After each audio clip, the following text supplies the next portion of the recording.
kabut-kabut seperti itu sebenarnya menandakan portal untuk teleportasi.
Assalamualaikum warahmatullahi wabarakatuh. Selamat dini hari semua.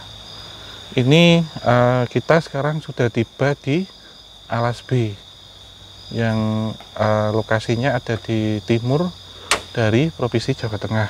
Tadi selama perjalanan, kenapa kita berhenti di sini? Itu sebenarnya saya mendapatkan petunjuk untuk kita berhenti di sini. Jadi selama perjalanan tadi saya memang tertidur, tapi dalam tidur itu secara halus ya, sudah ke sini duluan. Dan ini kenapa berhenti di sini? Sebenarnya salah satu tempat yang miturut cerita di sini dahulunya itu juga kita sering dengar ada bus yang kesasar, ada tentang kerajaan-kerajaan makhluk astral, kemudian tentang peristiwa Perang Dunia Kedua yang pernah terjadi di sini. Dan untuk keamanan kita, nanti sebelum kita mulai, kita berdoa dulu, lantas nanti Mas Monggo membawa minyak mistik merah, itu kita semua nanti dikasih, kemudian termasuk alat-alatnya juga. Nanti kita ngalir aja seperti apa penelusurannya, dapat apa kita berhenti, karena ini kita benar-benar mencari tempat tanpa literatur ya, jadi memang benar-benar kita akan merasakan residual energi yang ada di sini, tambah residual memori juga, dan petunjuk. Jadi seperti penelusuran bertema mistis, mistifikasi, dan ada cerita-cerita sejarah di balik itu seperti apa yang akan kita gali, kita kulik pada kesempatan kali ini. Sebelum kita mulai acara, kita berdoa dulu. Setelah itu nanti Mas Monggo membagikan mistiknya kepada kita semua. Berdoa, mulai.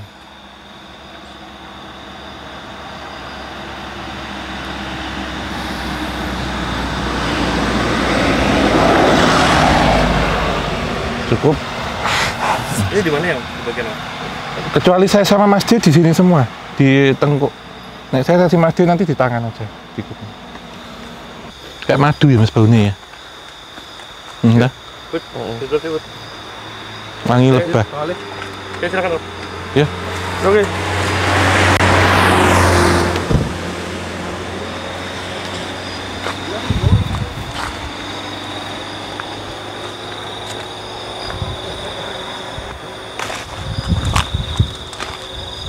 Kita berhenti sini dulu deh Mas kayaknya.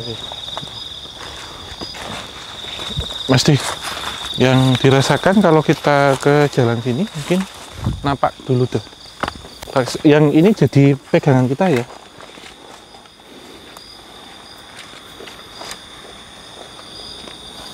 Udah. Yang dirasain apa sih Mas? Kalau Mas D dulu sebelum nanti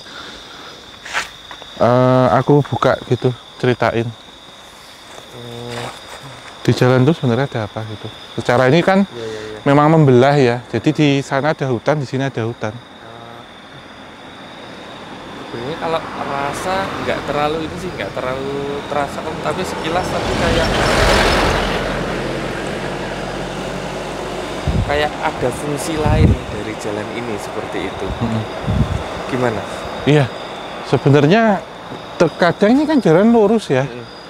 Itu belok ya, di sini ada marka, ada beberapa yang melihat ini tuh lurus Mas. Oh gitu, iya benar. Jadi kayak bukan fungsi lain, kayak layar yang layar lain, ya.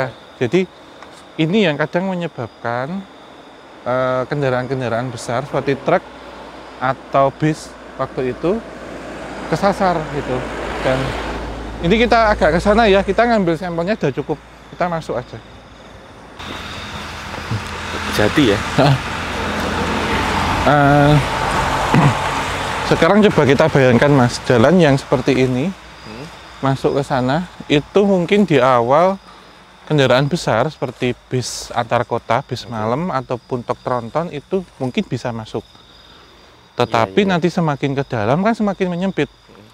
Dan itu saya melihat ada satu bis ya waktu itu ya. Bisnya ini PO-nya terkenal, itu lintasnya dari Jakarta mau ke Madura atau ke Jawa Timur, ke Surabaya. Melintasi daerah sini ya.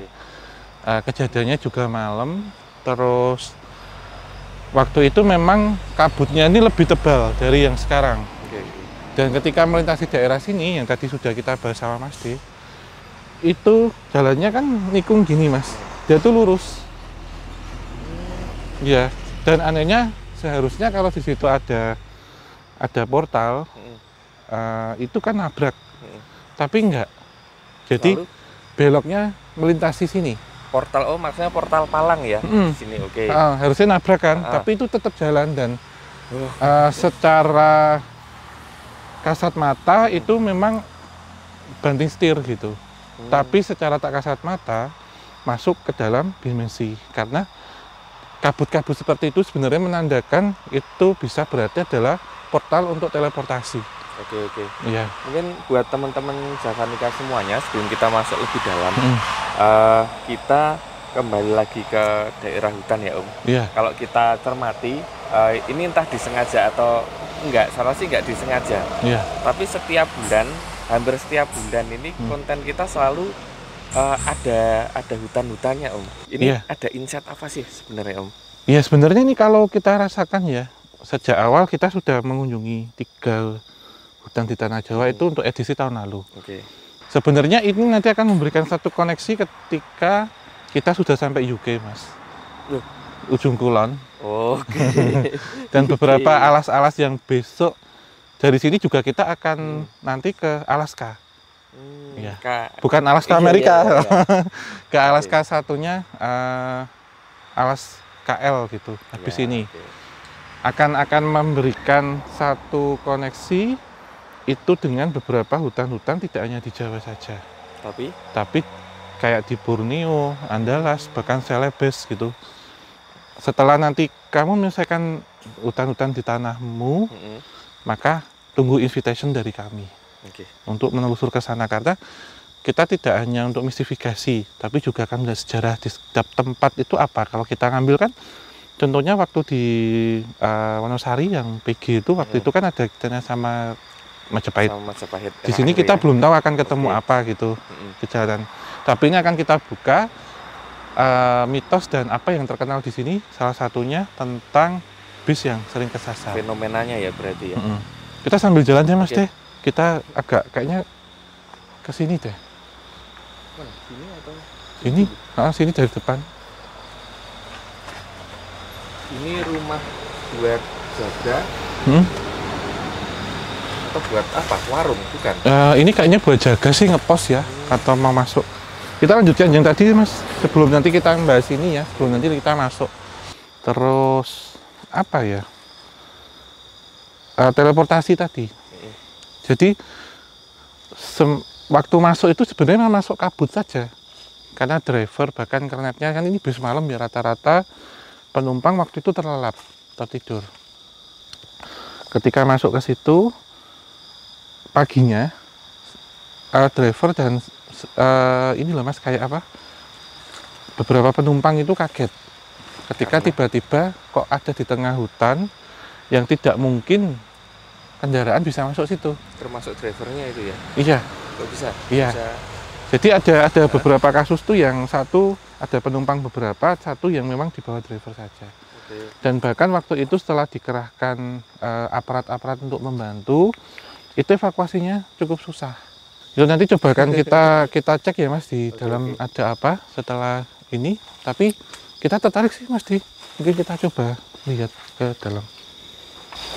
Ada yang ini ya, ada yang apa ya?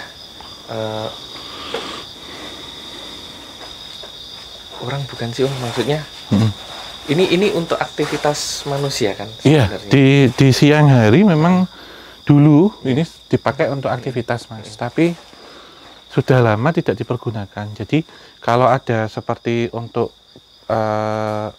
keliling ya, untuk memantau, kemudian untuk ngecek kondisi kayu yang ada di dalam, itu biasanya dipakai untuk pos. Kalau di saya sini. ini merasakan tadi ada aktivitas, Iya. ada orang-orang di sini yang memperhatikan kendaraan di jalan ya. Nah, bener atau gimana?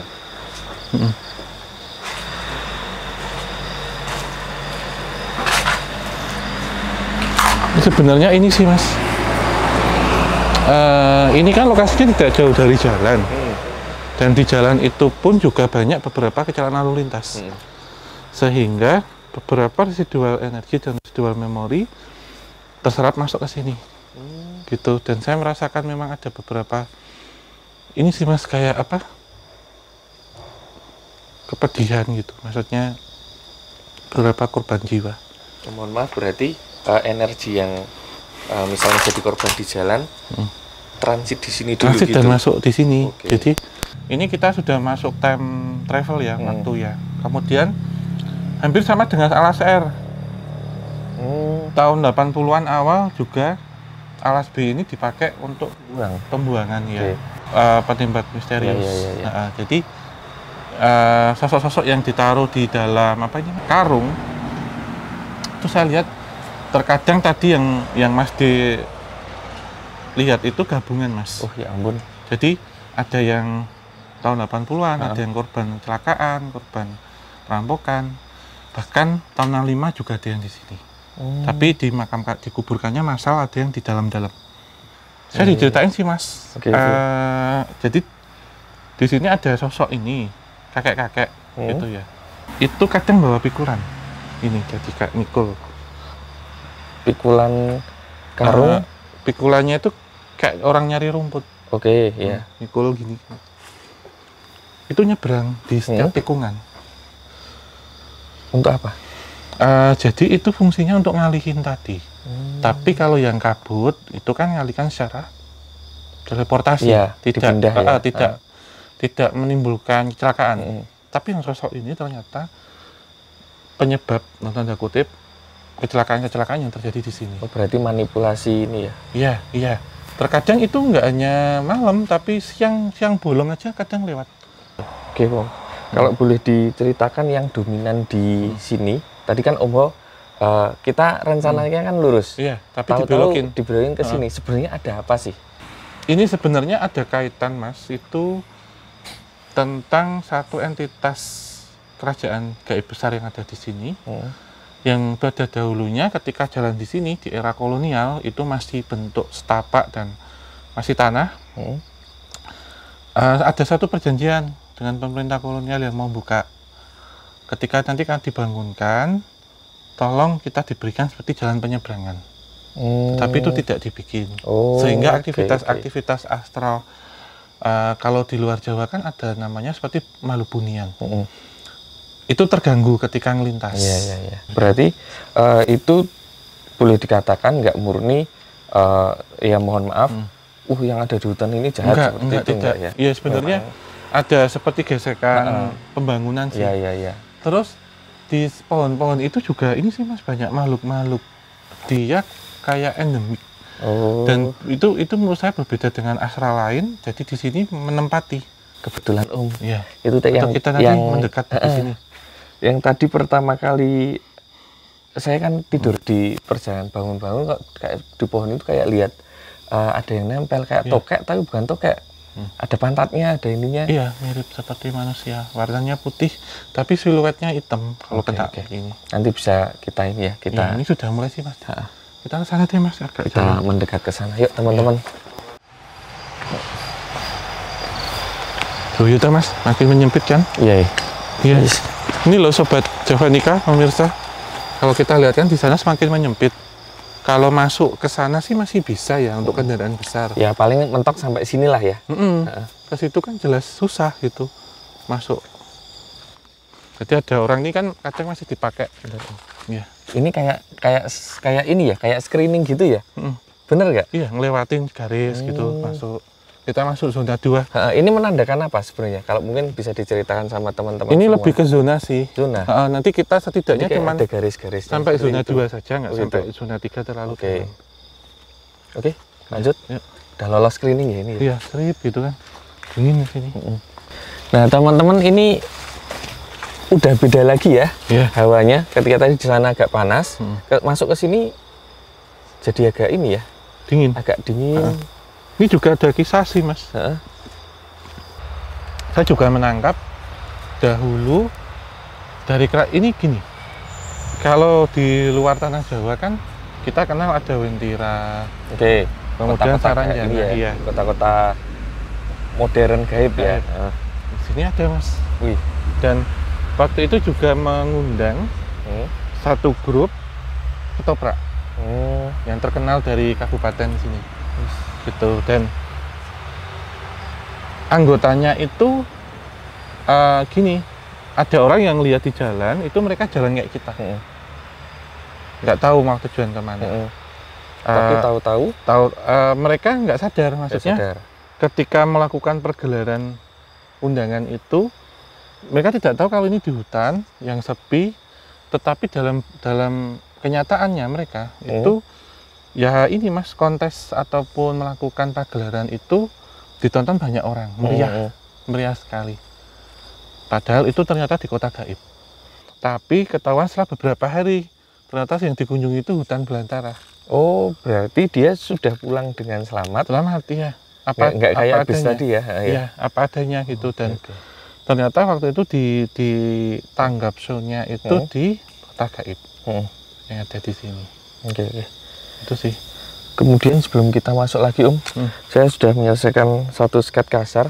Nanti mungkin bisa di preview untuk finishing. Sepertinya relate sama yang tadi Om mau ceritakan, nempel-nempel di pohon. Yang di sini coba disorot, ada beberapa pohon jati. Nah, seperti ini, contohnya seperti ini nempel. Pokoknya pohonnya tuh yang ukurannya bisa dipeluk orang kayak gitu. Iya, iya. Kita agak masuk sana ya. Ada beberapa langkah nanti. Nah, segini nih, Mas, Di. Iya, iya. Yang dipeluk tadi. Segini ya, pas ya. Ya, mungkin boleh diceritakan ini. Kalau tadi Om bilang ini apa ya, spesies makhluk astral endemik yang mungkin cuman ada di tempat-tempat tertentu, salah satunya tempat ini. Itu apa dan bagaimana seperti itu? Ya, jadi beberapa makhluk astral ataupun penghuni kerajaan gaib yang usianya jauh lebih tua, kota-kota itu berpindah, Mas, jelas. Berpindah untuk mencari tumpangan atau inang, menjadi inang untuk beberapa ini. Dan yang saya tangkap memang ini banyak sih, Mas, nempel-nempel. Tetapi itu gini, Sobat Javanica, itu sistemnya atau sifatnya netral. Iya, iya. Ganggu juga tidak, eksistensi juga tidak. Terus lokasi ini juga di era Nippon waktu itu didudukin dengan tujuan eksplorasi, pertama kayu jati, yang kedua keberadaan minyak bumi. Karena daerah ini juga terkenal dengan blok minyak bumi waktu itu. Oke. Lalu? Dan juga ada beberapa ini sih, Mas, kayak tangsi-tangsi yang dibangun. Dan di situ juga ada beberapa batu bata, Mas, yang ditemukan ya. Itu tertulis Jawa TK Densa. Jawa TK Densa. Densa. Ya, apa itu Denka artinya? atau Densa, yang berarti zaman keemasan Nippon di Jawa. Gitu. Dan ada beberapa tempat-tempat yang masih ada. Jadi di sini memang nyampur ya, nyamur juga. Itu ada lubang yang isinya kejadian tahun 65. Ada lubang yang isinya tahun 45. Oke. Saya juga melihat di tengah sih, Mas, kita nggak sampai zona ke sana, zona 3. Ada yang makam tuh 2, Mas, dipisah. Jadi sini khusus kepala, yang sini khusus badan. Apa, harap kiri atau? Iya, jadi ada yang bunuh diri massal, Mas, di dalam. Tentara Jepang kah atau? Tentara Jepang. Jadi yang saya tangkap itu mereka kelaparan, Mas, yang saya lihat. Dan saya lihat kejadiannya jam 7 pagi setelah Hormate no Hekai. Dan juga kepada ini Mas Amaterasu Mikami. Jadi beberapa yang melakukan harakiri itu ada satu komandannya yang dia menebas anak buah prajuritnya. Berarti ada yang memang meninggal karena kelaparan, karena tidak berhasil bertahan hidup. Ada yang memang memilih jalan untuk mati. Hidup. Iya. Oke. Kita agak jalannya mati. Oke. Sambil mati kalau merasakan apa mungkin atau ditanyakan. Punggungmu panas Om. Iya. Ini reaksi sih Mas.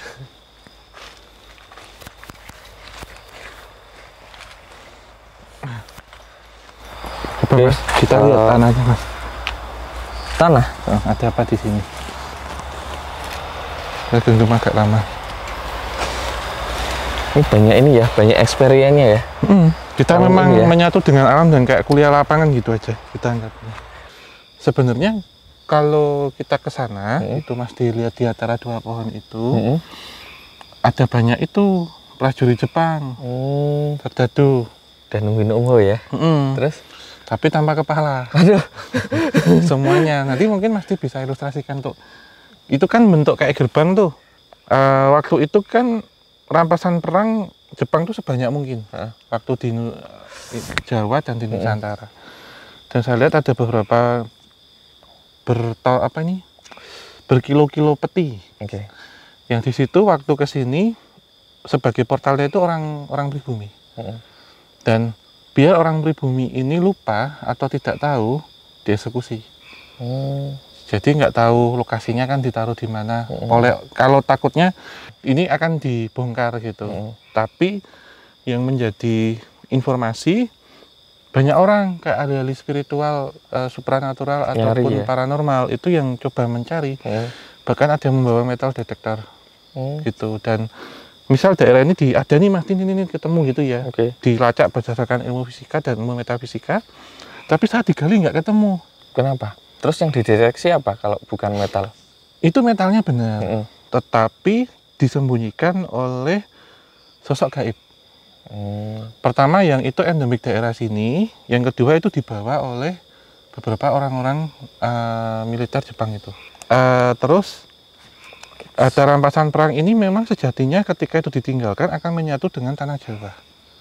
Dan siapa yang nanti bisa narik, siapa nanti yang bisa ngambil, itu tujuannya untuk Jawa kemakmuran di tanah Jawa. Untuk itu nanti tujuannya. Karena hutan ini selain menyimpan kayu jati yang itu menjadi emas kuning ya secara perlambang dari kayu tersebut, juga ada beberapa rampasan perang yang ditanam di sini. Kalau boleh disederhanakan berarti hartanya, anggaplah harta karunnya itu ngelop sampai nanti memang waktunya untuk kepentingan kejayaan itu tiba kayak gitu. Iya, itu yang pertama. Yang kedua, saya terjemahkan juga harta karun yang lain. Ini secara rampasan perang nih. Yang kedua adalah sumber daya mineral, yaitu secara spesifik minyak bumi. Minyak bumi yang ada di sini karena waktu itu memang Nippon selain di tanah Borneo ya, di Tarakan di sana, Balikpapan, itu kan terpikat dengan minyak buminya. Di daerah sini pun sama. Jadi kalau saya sambungkan dengan Mas Dew bilang kenapa kita ke hutan-hutan nih, itu langsung saya konekkan kenapa sih tujuannya kita untuk itu. Selain tujuan awal kita kan sebenarnya nyari bis ya. Nyari bis, makanya. Tapi ternyata melebar gitu dari kita ceritanya. Sebenarnya ketika kita datang ke suatu tempat itu peristiwanya itu akan berlapis-lapis dan kemampuan orang untuk menganalisis ataupun merasakan secara vibrasi itu pasti berbeda-beda. Jadi tidak ada benar, tidak ada yang salah sebenarnya. Karena sifatnya dari banyak sudut ya Mas ya, gitu. Itu sih. Sebelum kita pamitan, saya pengen tanya Om terakhir. Tadi kan kita niatnya bahas bis, kemudian diceritakan ada yang dari Jepang, kemudian ada yang endemik, ada yang peristiwa 65 atau buangan-buangan dan sebagainya yang kakak juga. Yang paling berperan besar dalam peristiwa masuknya bis ke hutan itu yang mana? Atau ternyata bukan itu semua? Ya, kalau yang berkaitan dengan bis itu sebenarnya di setiap hutan ya. Sebenarnya ada 3 energi besar yang berkaitan dengan portal dimensi gaib. Pertama di atas, di angkasa, kemudian yang kedua di laut, Yang ketiga di hutan atau bisa hutan tuh bisa ada yang di dataran rendah atau di gunung, Mas. Intinya di hutan. Dan ini juga penyebab kalau kita lihat di gunung beberapa pengunjung pendaki yang kadang tersesat. Kalau di hutan ini menyesatkannya itu atau memasukkannya itu biasanya kendaraan. Gitu, karena portal-portal ini kan sejatinya akan menghisap ya, menyedot ya. Jadi beberapa yang menjadi target waktu itu sedang blank, sedang kosong, jalan yang seharusnya menikung dibikin lurus dan itu masuk secara teleportasi, berpindah pada waktu yang sama tapi ruang dan tempat yang berbeda. Dan kalau misal ada di daerah-daerah situ kan kesannya mustahil, Mas. Kalau untuk badan segede itu susah banget kalau masuk ke sini kan tetap tahu tuh, Mas, nyetir gitu kan tetap tahu kok kita masuknya sini gitu. Jadi dimanapun kita harus tetap waspada dan kita tidak boleh menyepelekan itu. Tetap kelonuan, tetap permisi. Tujuan yang penting, tujuan pertama kalau tujuan kita baik, jaga konsentrasi, insya Allah semuanya aman. Dan kita yakini di alam semesta bahkan di dunia dimanapun ada energi besar. Gitu. Terus kalau portal ini sebenarnya ada bentuknya nggak sih, Om? Ada yang bentuknya itu dia seperti membran, Mas. Jadi membran itu selaput gitu. Tipis. Ketika kita masuk kita akan tertarik ke sana. Terus yang paling sering itu bentuknya kabut. Oh, malah kabut. Nah, terus bedanya kita membedakan ini kabut biasa sama portal sulit banget dong? Sulit, susah. Iya. Jadi memang ya, tapi Mas bejo-bejan orang gitu. Kita menjelaskan secara ini juga panjang lebar nanti. Oke. Mungkin sebelum diakhiri ada yang mungkin perwakilan dari entitas di sini menyampaikan pesan lewat Om kepada teman-teman Javanica semuanya. Iya, tadi sudah sih, Mas, sebenarnya. Ini saya ulang lagi ya. Jadi pertama tentang kita harus menjaga konsentrasi, konsentrasi dan permisi ya. Itu pertama. Yang kedua, terkadang di suatu tempat yang kita anggap itu sunyi ataupun apa itu menyimpan sesuatu yang besar di situ. Kayak baik yang terlihat maupun tidak terlihat. Tentunya kalau terlihat tanaman-tanaman kayunya ya.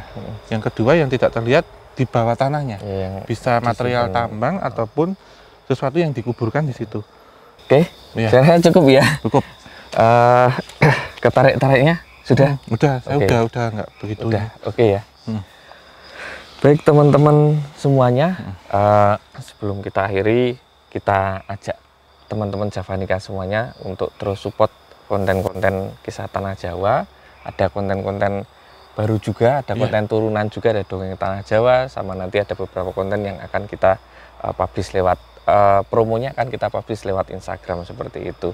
Tetap like, komen, dan subscribe. Serta nyalakan lonceng mendapatkan pemberitahuan dari kita. Ucapan terima kasih untuk teman-teman yang sudah join membership. Dan insya Allah jika kami nanti bisa sampai 3 juta subscriber, kita akan menelusuri arsip-arsip dan bukti-bukti sejarah sampai ke negeri Belanda. Amin. Dan juga kita tunggu untuk support dan juga kritik, saran, masukan agar tetap channel ini berkembang. Dan kalau ada kuning-kuning jangan di subscribe karena itu nyawa buat kita, agar kita bisa menelusuri setiap jengkal tanah di Tanah Jawa dan menunggu undangan untuk menelusuri setiap jengkal tanah yang ada di tanah seberang. Tuh. Oke, akhir kata Mas Di ya. Terima kasih semuanya. Alhamdulillah diberikan keselamatan. Akhir kata, wabillahi taufik wal hidayah. Wassalamualaikum warahmatullahi wabarakatuh. Mugi tansah pinaringan rahayu sagung dumadi. Salam rahayu. Mas Di. Salaman. Ya. Kayak kita jalan ini ya. Jangan ke sana, sini.